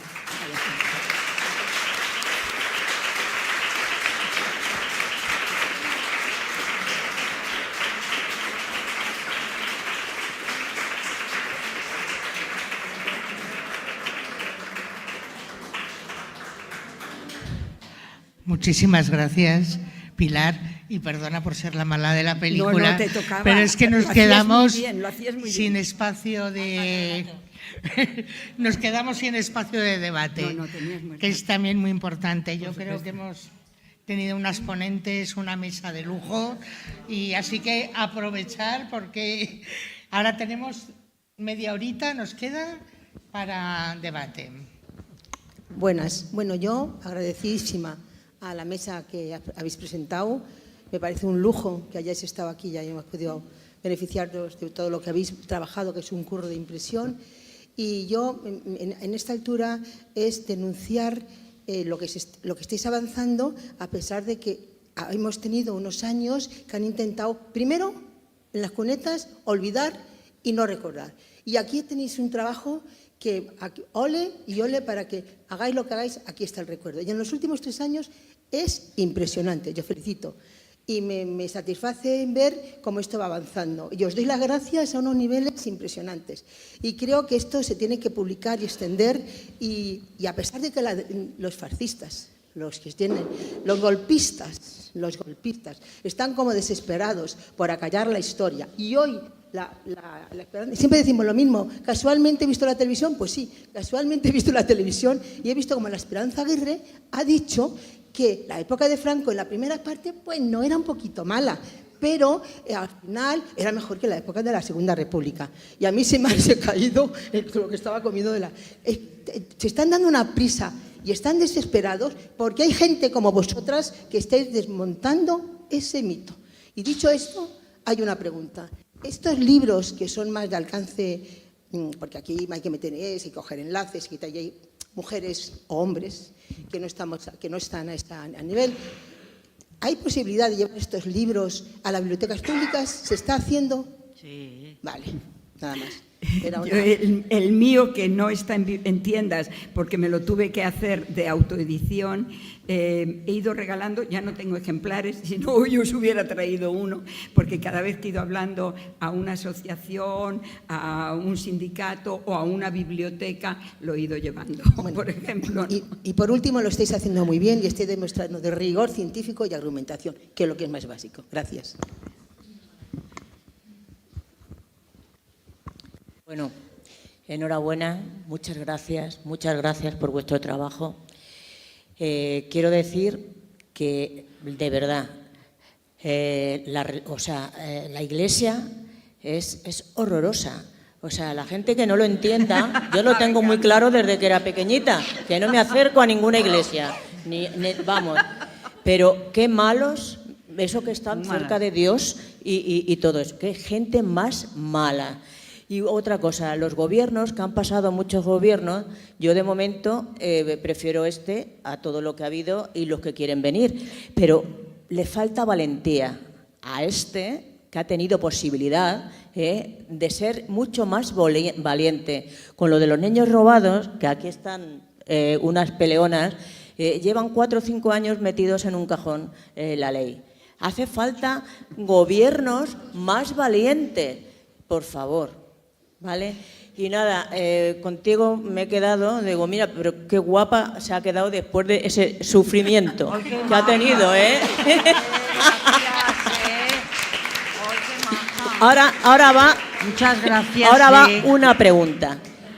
¿Todas las madres y los padres no os iban a ver cuando estaban recluidas? Sí, lo que pasa es que nos venían a ver y había una monja delante. Entonces, ¿sí? Como la correspondencia también la teníamos censurada, teníamos que entregar las cartas abiertas y las que recibíamos estábamos abiertas, era casi imposible explicar lo que era aquello. Y cuando lo explicabas, no te creían. Entonces, mi madre, por ejemplo, me creyó 36 años después, cuando la llamo y le digo, pon la tele, que lo voy a contar todo. ¿Qué? Digo todo. Y entonces en Antena 3, cuando mi madre me ve y ve que hay otras mujeres que llaman y dicen que todo es verdad, es cuando mi madre me cree. Pero habían pasado 36 años, yo ya tenía 50 y pico, es decirte, entonces te piden perdón. Bueno, pues es como el de la Iglesia. Porque claro, yo puedo perdonar antes a mi madre que la Iglesia, ¿no? Pero esto que has dicho tú, que son muy malas, te voy a decir algo. Mira, las monjas, todas, de los reformatorios, estaban completamente convencidas de estar haciendo el bien. Vale. Es decir, ellas tenían quebrantada la frontera entre el bien y el mal. Y su convicción de estar haciendo el bien era tan férrea que les permitía no tener la más mínima compasión. Ellas, de verdad, y se van a morir diciendo que ellas hicieron el bien, porque éramos todas unas locas, unas no sé qué, y que ellas hicieron una gran labor social. No las vas a cambiar, pero esto es muy característico del franquismo. El franquismo quebranta la frontera entre el bien y el mal, y entonces genera una esquizofrenia social donde cabe todo. ¿sabes? Entonces, tú no veías nunca, yo no vi nunca una monja compasiva. Quiero decirte, les daba igual, pero es que ellas no tienen conciencia de haber obrado mal. Bueno, pues nada, que sigáis. Porque yo he trabajado en una pequeña potencia y ellas vivían de puta madre y a las niñas le daban lo que devolvían. Sí, eso es verdad. Son malas porque la religión es mala. Sí, claro, sí, claro. Y las monjas son unas hijas. A ver, A ver, sí, pero es que, por ejemplo, A después ver. de la muerte de Franco se fueron muchísimas monjas, abandonaron la congregación, muchas. ¿Por qué? Pues porque veían que España cambiaba y que podían tener otra vida. De hecho, no hay vocaciones ahora, no hay monjas, vienen de países pobres. Quiero decir que no. Claro, es que todo esto es una reflexión muy profunda. Yo, por ejemplo, quise localizar a lo que era la monja psicóloga, que era una especie de Mengele horrible que ponía el laboratorio psicotécnico. Y entonces tú entrabas allí y tú no sabías cómo ibas a salir de allí, ¿no? Y yo cuando me intento suicidar es porque esa monja un día, como vio que conmigo el aislamiento no funcionaba, porque yo aguantaba el aislamiento maravillosamente, pues un día me mete en una habitación que había un cuadro al óleo enorme de la monja fundadora y me dice, ponte de rodillas delante del retrato de nuestra santa y jura que te vas a quedar aquí voluntariamente hasta los 25. Digo, antes me mato. Y me fui a tirarme por la terraza, ¿no? Esa mujer la he localizado, ¿vale? La he localizado, sí, la he localizado. Respuesta, soy una anciana vulnerable y no puedo permitirme disgustos de ningún tipo. No es monja, ¿eh? Se piró. Perdona un segundo, Lucía, sé que tienes tú la palabra. Lo que quería decir es que, por favor, todas las personas que queréis intervenir, previamente levantar la mano por tener un poquito de orden. ¿Vale? Entonces, Lucía, tienes la palabra. Bueno, sí, aparte de también agradeceros la exposición, menuda tarde, yo tengo 3 preguntas cortitas. Una, en el corto del Buis, Mariona Roca habla de cuando deja de comer, que está también en Adoratrices, Padre Damián, como tú, deja de comer y la mandan al psiquiátrico de San Miguel. Yo he buscado en Madrid, sigue habiendo un psiquiátrico de San Miguel, Sí, es en el la calle mismo. Arturo Soria, exactamente llevado igual por las hermanas hospitalarias del corazón de no Las sé de qué. Benito Meni. Igual las de Benito Meni, exactamente, que están en la calle Arturo Soria. ¿El COC de Madrid no estaba también en Arturo Soria? ¿No coinciden los dos sitios? No. Vale. Era un centro, el de No. Mariona, era un centro Privado. Es decir, la familia... Es que a Mariona no la lleva el patrón. Claro. Mariona no estaba tutelada, era como yo. Mariona y yo estuvimos en el mismo reformatorio con 10 años de diferencia. Entonces, quien la lleva a ese psiquiátrico es su familia, porque si hubiera estado tutelada, se va a Cienpozuelos o a Arévalo, Ávila, que eran los dos del patronato, se la llevaron a uno privado. Vale. Es que es curioso porque los dos centros de las hermanas hospitalarias, tanto este de San Miguel como el de Cienpozuelos, están ahora concertados con la Comunidad de Madrid y, en fin, son las mismas órdenes religiosas que en el corto ese del Buis es que hay cosas muy sorprendentes, ¿no? Como cuando dice, me visita el doctor Vallejo Nájera, el Sí. hijo del Claro. A ver, sí. el de Bueno, Málaga, sigue que porque tiene, ibas- que tiene la calle, está aquí cerquita. Sí. Sobrino, vale. Bueno, la pregunta era esa, ¿no? Si el hospital este seguía siendo el mismo. No. La segunda pregunta es, ¿sabemos algo de qué va a consistir el acto del Sí. día 9? ¿Vais a intervenir? Solo hay una intervención, y es mía. Vale, supongo que se va a plantear el tema de los Supongo que se va a plantear el tema de los archivos ahí, ¿no? Pero vamos a ver, es que en lo de los archivos yo no estoy de acuerdo para nada. Los archivos siempre han estado abiertos. Cualquiera puede consultar los archivos. Otra cosa es los expedientes. Los expedientes no son consultables a no ser que seas la titular o que la titular haya fallecido hace más de 25 años. Pero hay otros archivos que los tienen los conventos de las monjas, que tenían sus propios archivos. Esto es lo que no nos quieren dar. Pero ahora los están soltando. Porque claro, con la que he formado, tú verás. Entonces, ¿qué pasa? Por ejemplo, adoratrices están dando expedientes, oblatas también, son para flipar, los expedientes. Han salido expedientes de 2 compañeras mías que estaban conmigo y el mío no. El mío no aparece por ninguna parte. Vale que yo era de pago, de acuerdo, pero yo también tenía expediente. Pero claro, es que el mío no me lo pueden dar. ¿Cómo me van a dar ese expediente diciendo que llegó dormida? Eso es una barbaridad. No me lo van a dar nunca, pero tenerlo lo tengo, porque yo me acuerdo de cuando me hicieron la foto. Son esos los que más interesan, los de las monjas, porque los de los archivos, ellos justificaban sus entradas, salidas de dinero, sus memorias, el no sé qué, el no sé cuántos, ahora hemos hecho esto y les hacemos un cursillo del no sé qué. Mentira todo. Si en Padre Damián, en Adoratrices, teníamos un gimnasio espectacular. En la vida hicimos gimnasia. Nunca el patronato les debió dar una partida para gastársela en un gimnasio, montan un gimnasio en el piso de abajo, pero no sabes lo que era, ¿eh? Nunca en ese gimnasio lo utilizábamos para conspirar y para fumar. Entonces, son los archivos de las monjas. Sí, me refería a eso, a la documentación que está en poder de las órdenes religiosas. Pero hoy, por ejemplo, me han llamado de la televisión suiza y me han dicho que en Francia, las del Buen Pastor, en los archivos públicos tienen una persona exclusivamente contratada para impedir el acceso a los archivos a las exinternas. Claro. Sí. Yo he estado en el Buen Pastor, pero yo he estado en el Buen Pastor de Barcelona. Sí. A ver, Bueno, y la tercera es que voy a preguntar por la exposición. Vale. Ya se me olvidaba. Pilar, que la tercera es que voy a preguntar por la exposición.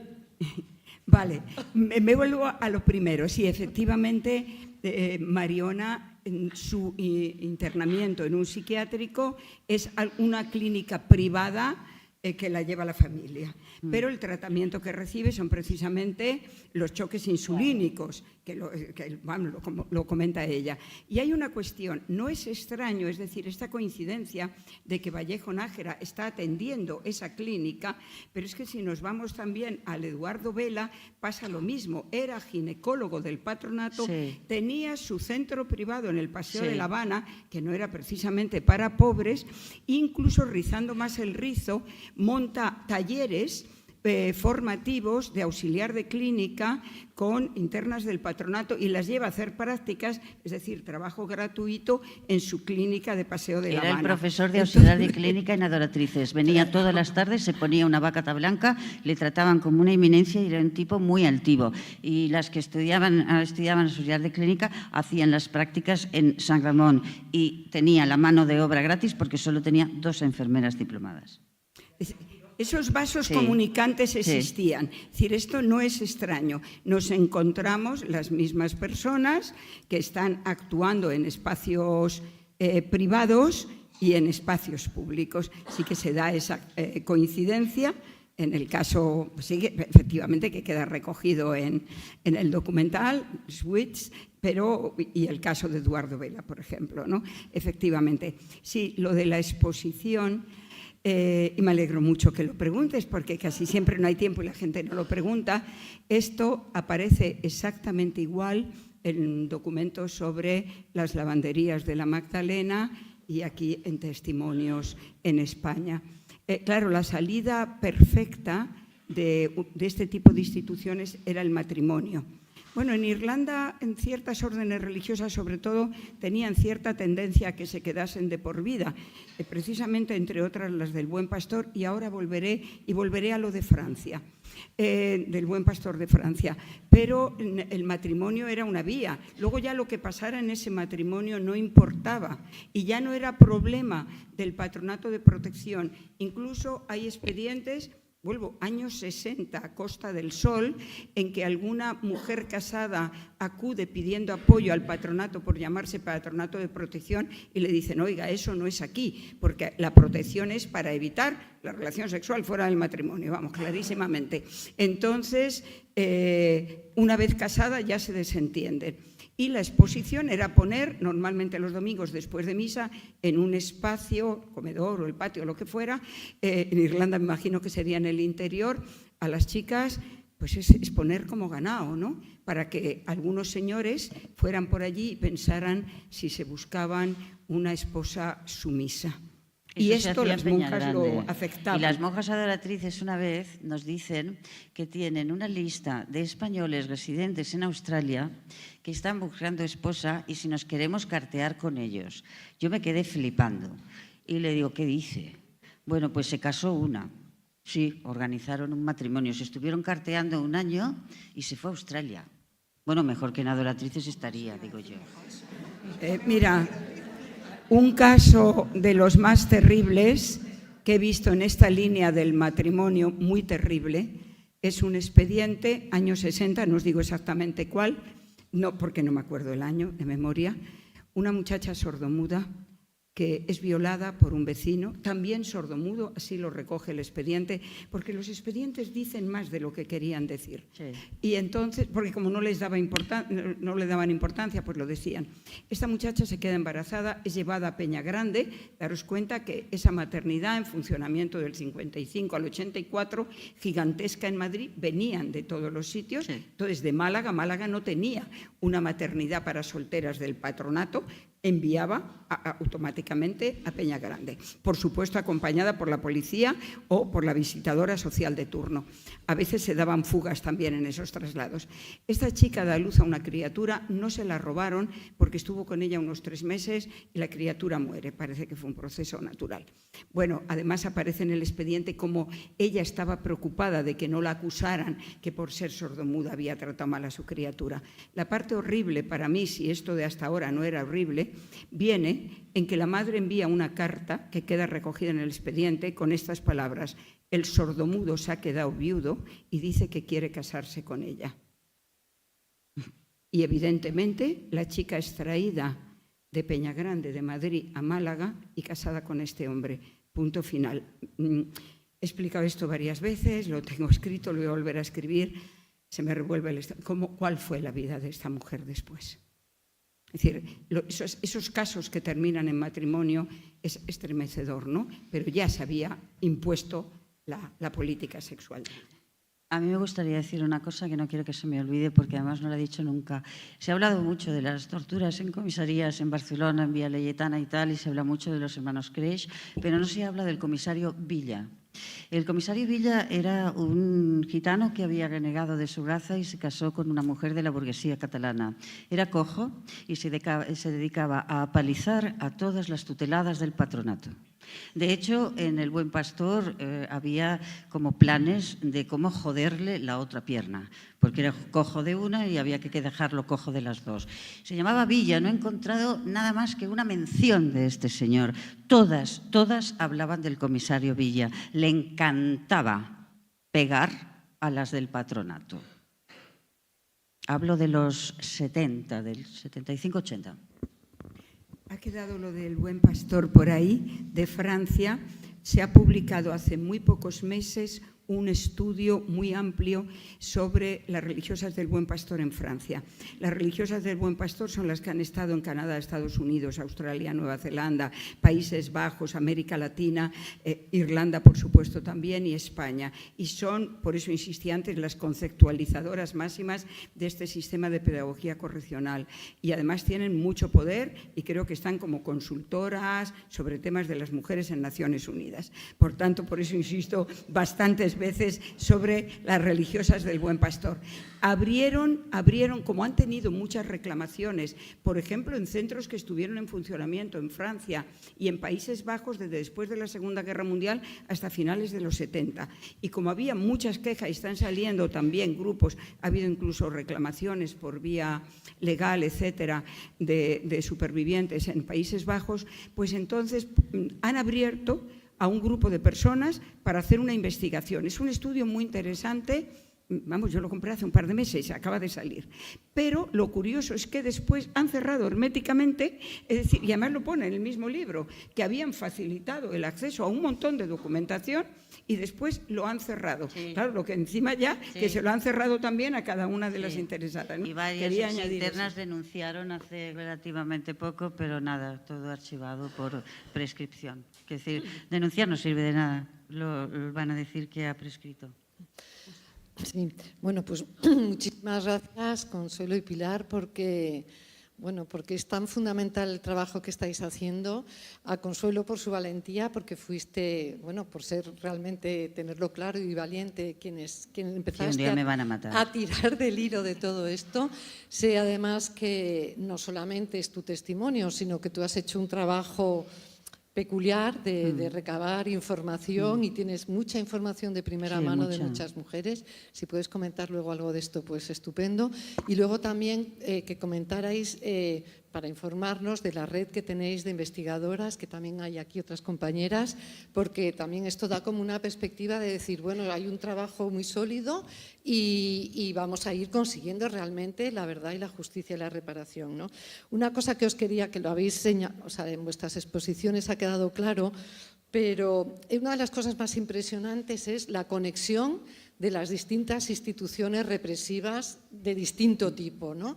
Y cómo las mujeres van pasando de una a otra. Entonces, digamos, ¿cómo hacían la clasificación desde cuando recogían a las mujeres antes de enviarlas al patronato? Que pudierais informar un poco de cómo hacían las clasificaciones y algún testimonio del terror que las mujeres sufrían al tener que ir de un reformatorio a un psiquiátrico, a una cárcel, etcétera.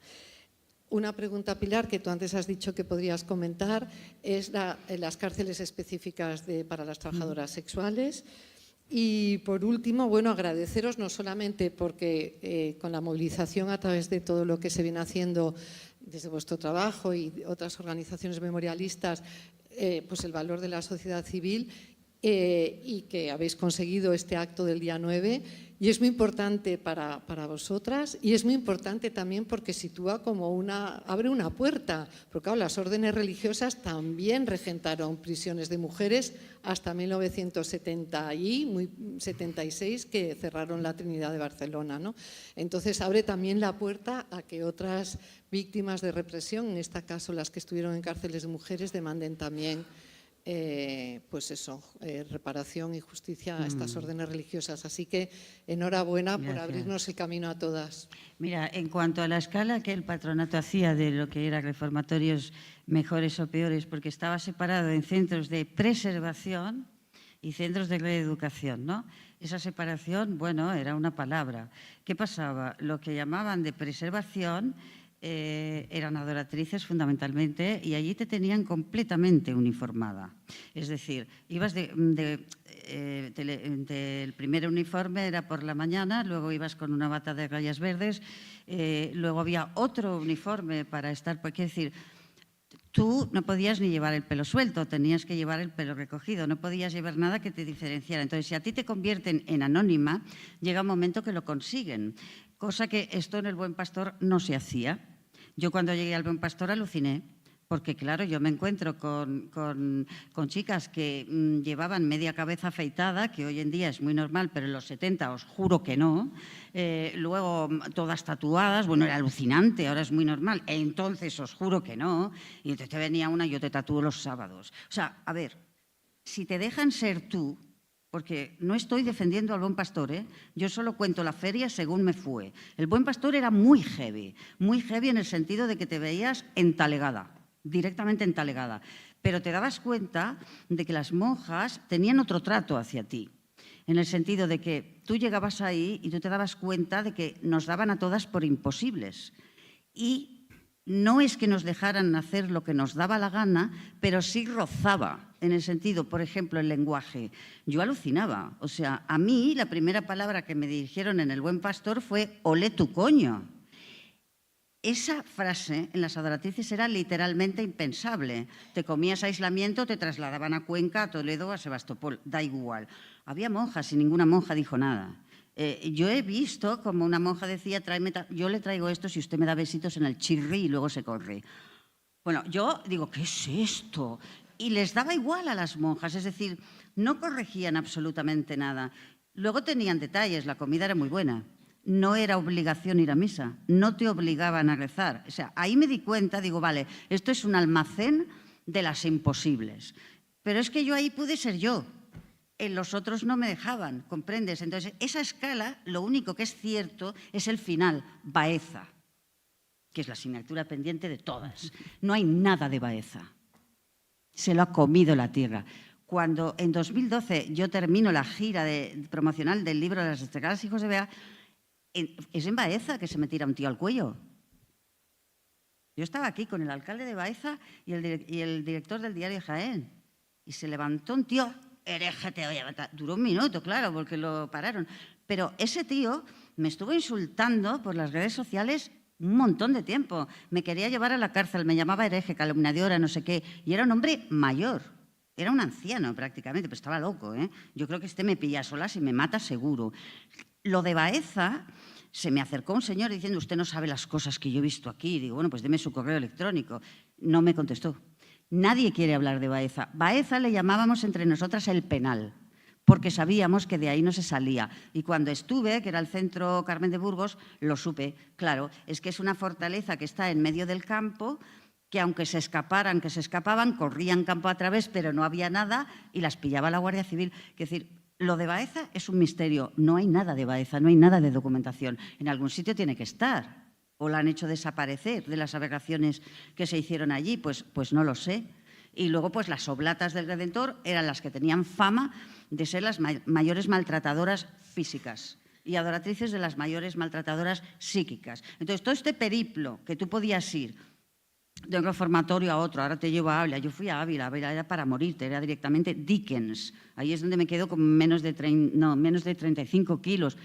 Pero luego había otros, pero tú te enterabas lo justo, porque tú tenías unas compañeras, pero de la noche a la mañana desaparecía una y tú ya no la volvías a ver.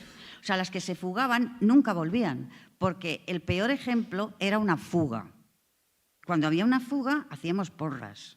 Esta lo va a conseguir, esta lo consigue. Y una que casi lo consigue tuvo la mala suerte de que haciendo este autostop la paró un cura. Y la mete un cura en el coche. Y el cura se la lleva otra vez a Madrid. Esta fue la única que volvió porque la trajo un cura. Quiero decir, las fugas no tenían éxito y la que se llevaban a otro centro no te lo contaba. Entonces, todas esas leyendas internas de los reformatorios se formaron a costa de años y años y años, de unas otras idas, venidas, no sé qué. Pero esa escala no es real, no es verdad, porque el buen pastor, dentro de todo lo que era,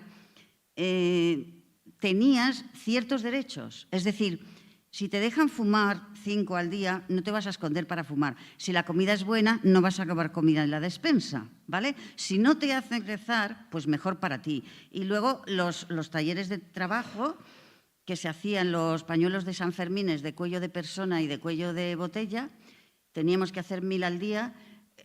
Yo cuando llevaba un mes me dijeron poner eso en fila que vais a cobrar. Yo pensé, nos dan. Y nos dieron 200 pesetas. Ya sé que es una miseria, pero es un reconocimiento. No estoy defendiendo al buen pastor, estoy diciendo cómo me fue a mí. Entonces esa escala del patronato no es verdad, porque yo me la sé.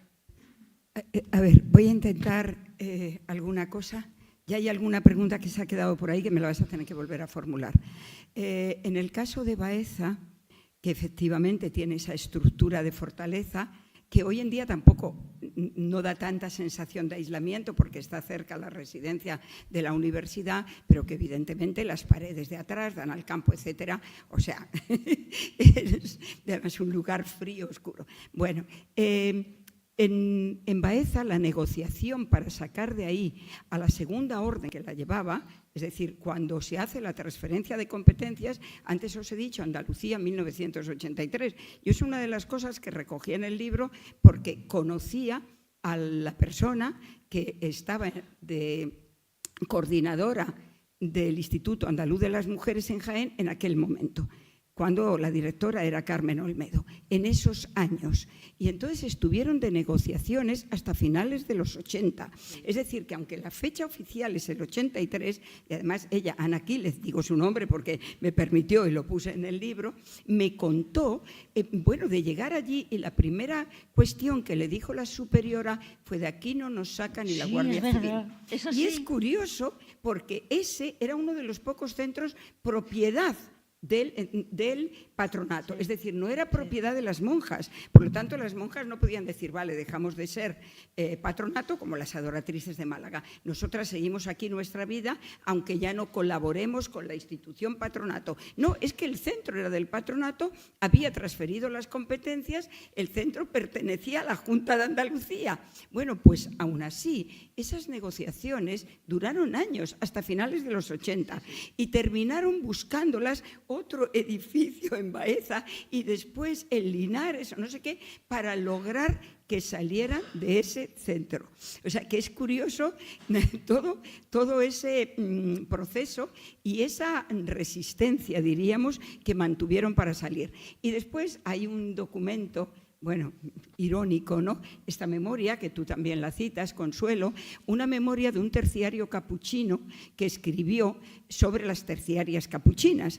Y cuando ellas cuentan su periodo en Baeza, pues es una historia maravillosa y la pena que les dio cuando se tuvieron que ir. Realmente la narrativa que te cuentan es distinta. Iba a hacer un comentario sobre lo de las órdenes religiosas. Yo mantuve mucho tiempo también la idea de que los centros de preservación, es decir, aparentemente los más suaves, por decirlo, los peores, eran las adoratrices y los otros oblatas, y me ha llamado la atención, comprobando alguna de las pocas memorias a las que tengo acceso, que según qué provincias, ahora no lo tengo aquí, no puedo decirlo de memoria, pero había provincias en que lo tenían al contrario, es decir, el de reeducación era de las adoratrices y el de preservación de oblatas, que me ha llamado mucho la atención, ¿no? Tendré que sacar exactamente y de qué memorias, porque digo, caramba, según en qué momento y en qué provincia se lo tenían repartido de otra manera. Pero sí que es posible una cuestión interesante. ¿En qué fecha estás tú en Buen Pastor? ¿Qué años? 76.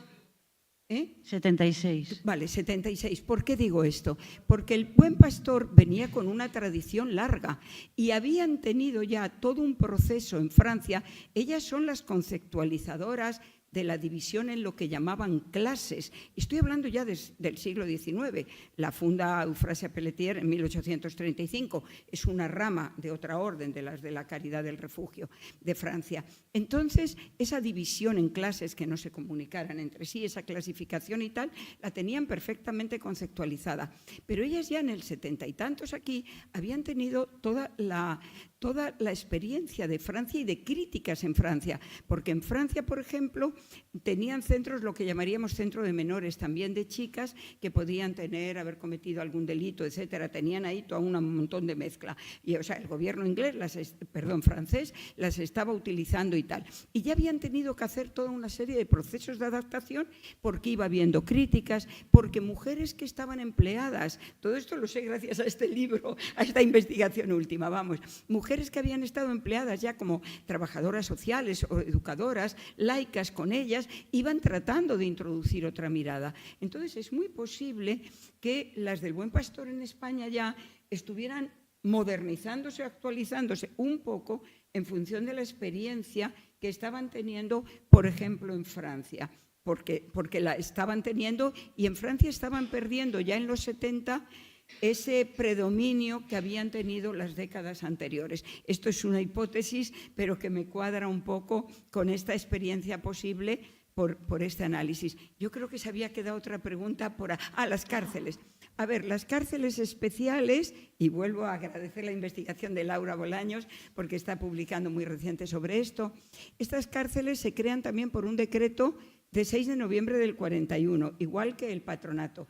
Y mirad qué coincidencia o anécdota histórica, los dos decretos se publican en un boletín del 20 de noviembre del 41. Eligieron el día sin darse cuenta. Bueno, no vieron bien el futuro. Entonces, esas prisiones especiales sí que nacen para mujeres mayores de edad en situación de prostitución. Llegaron a ser 8, pero algunas estuvieron muy poquito tiempo. Incluso algunas se crea antes de salir el decreto, pero la última está hasta 1969 y es la de Segovia. Es la que se mantiene más tiempo, porque otras como la Calzada de Oropesa, Aranjuez, está en muy poco tiempo y en total fueron 8. En la presentación las tengo recogidas con las fechas. Y una cosa curiosa que me he encontrado en el archivo de Ávila, porque efectivamente hay archivos públicos y archivos históricos provinciales que tienen muy bien organizada la documentación y que te permiten ir a consultarla y que necesitamos más tiempo para poder ir. Yo estuve mañana y media en Ávila y el archivo de Ávila está fenomenal. Y luego me voy a lo de la red de investigadoras. Bueno, pues en ese archivo encontré, por ejemplo, alguna correspondencia de la Junta Provincial de los primeros años 40. ¿Y qué hacían? Cuando había alguna mujer que salía de estas cárceles, que había estado un tiempo, porque ahí estaban creo que no más de 2 años, y volvía a su pueblo, el patronato, aunque estas mujeres eran mayores, incluso mayores de 25 años, estaban fuera de la edad del patronato, la Junta Provincial tomaba como una responsabilidad de vigilarlas. Seguimos los vasos comunicantes entre unas instituciones y otras. Y, por ejemplo, se habían dedicado a escribir a todos los alcaldes y párrocos de todos los pueblos donde viviera alguna mujer que hubiera pasado por las prisiones especiales, eran el nombre que tenían, prisiones especiales para mujeres caídas. Entonces, para ver cómo era la moral de esta mujer después de haber salido de la cárcel. Y alguna que se fue a vivir a otra localidad, por ejemplo a Madrid, escribían a la otra junta para que siguieran manteniendo un sistema de vigilancia sobre ellas. Me imagino que esto se haría en otras juntas provinciales. Yo directamente con documentación de archivos he trabajado con algunos documentos muy interesantes de Ávila, porque había también de estos de final del patronato, que me encontré cosas de los años 60, final de los 60 y los 70 muy interesantes, pero luego con unos 230 expedientes de los años 60 del Archivo Histórico Provincial de Málaga, que también está muy bien organizado. Y es curioso porque los expedientes ponen más de lo que, es decir, hay cosas que no se encuentran y no se encuentran los acuerdos con las empresas y llaman talleres a lo que era explotación laboral, pero se puede leer entre líneas mucho más de lo que hubieran querido que se leyera en un futuro, ¿no? O que en ese momento no les importaba. Se lee también, por ejemplo, el desprecio de hablar el gitano que tiene de novio, y a otros novios no dicen si son de Cuenca, pero cuando el novio es gitano, llaman el gitano. Cuando yo he dicho antes el sordomudo, es también porque el sordomudo era un violador, esa parte mal, pero la otra podían a lo mejor haberlo denominado de otra manera, es el sordomudo. O sea, te vas encontrando, igual que otra cosa terrible, y es que además del sesgo de género, el sesgo de clase, un sesgo de clase era el de las chicas de clase media que os habíais hecho rebeldes, pero el otro que también ha mencionado Consuelo, la cantidad de chicas que venían de familias con una miseria tremenda, sí, de huérfanas, que a lo mejor habían estado institucionalizadas de pequeñas y pasaban, por ejemplo, en Málaga de trinitarias, que las llevaba hasta los 16 años, y también chicas en los años 60, chicas de 16, 17 años que firman con la huella. Esto es estremecedor, porque no firman con la huella solamente su padre y su madre. Nadie se había preocupado de que aprendieran ni a firmar. Sin embargo, se iban a preocuparse mucho porque se había fugado con el novio. Y siempre para ser ingresadas había una denuncia que podía ser del párroco. Por ejemplo, me he encontrado la intervención del párroco en una zona en ese momento pobrísima de Málaga, ahora con casas de lujo, las playas de San Andrés. Celia, a ti te sonará la zona, ¿no? Las playas de San Andrés. Bueno, pues además que como esta chica se ha quedado embarazada, dice que no vuelva, porque va a ser un escándalo, cuando el escándalo era la miseria en que vivía esa población. Pero la mayoría de veces es la misma familia y, por supuesto, si va la madre a firmar esa denuncia, luego se ve la redacción, la madre firma con la huella y aquello está redactado según un modelo que ha redactado el secretario, que era una figura muy importante, o la visitadora social. Está clarísimo, los expedientes siguen un modelo. Pero, por supuesto, la firma de la madre, si no es viuda, tiene luego que ir el padre a firmar, ¿no? Entonces ves muchas cosas y a veces la denuncia viene chicas que están trabajando en el servicio doméstico, que a lo mejor han empezado con 13 años y son las familias con las que trabajan las que denuncian. Bueno, de redes, afortunadamente, además de la Asociación de Supervivientes fundada por Consuelo, en abril del 23 empezamos a partir de esa exposición sobre la represión de las mujeres en Barcelona, en la comparecencia de Consuelo en la comisión de pederastia. Bueno, pues a partir de ahí se pone en marcha un grupo informal que es ese acuñado con el grupo de apoyo a las represaliadas por el Patronato de Protección a la Mujer, en el que hay supervivientes, hay periodistas, hay investigadoras y que, sobre todo en Cataluña, ha tenido una acción súper potente. Pero, además, hay una red de investigadoras que llevamos desde septiembre, que lo que tenemos es un correo electrónico, un WhatsApp, que ya vamos como por 40 y que bienvenida quien se incorpore. ¿60? 60. Pilar, me vas a perdonar que nos echan.